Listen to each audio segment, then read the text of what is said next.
একটু মাংস টাংস আনার দরকার, না হলে তো কি ভাববে।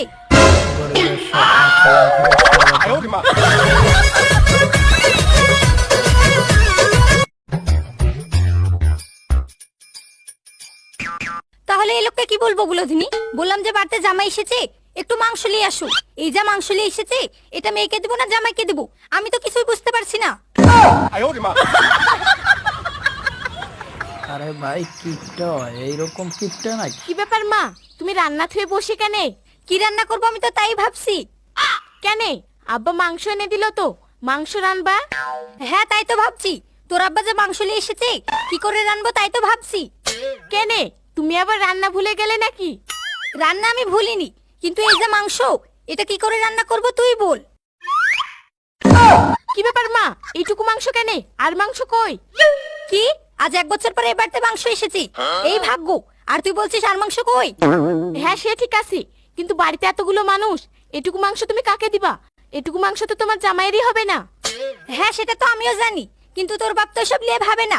তোর বাপকে গিয়ে বল, এই কিপটি মানুষের সাথে বিয়ে করে আমি জীবনে শান্তিতে সংসার করতে পারলাম না। সব কাজে কিপটিমু করবে আর হিসাব করবে।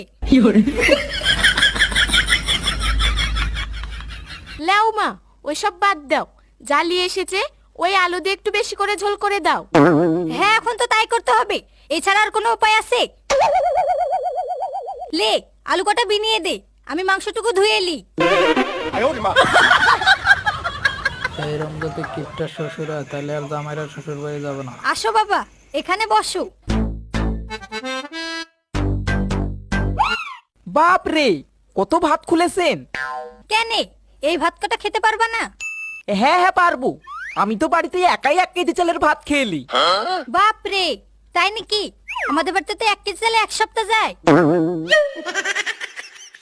অত বেশি বেশি খাওয়া ভালো না, শরীরে ক্ষতি হয়। কে বললো শ্বশুর আব্বা বেশি খেলে শরীরে ক্ষতি হয়? যত বেশি খাবেন তত বেশি শক্তি হয়। হ্যাঁ তোমার বডি দেখে তো বোঝাই যাচ্ছে কত বেশি শক্তি করেছো। লাও জামাই, গল্প থুয়ে খেয়ে লাও।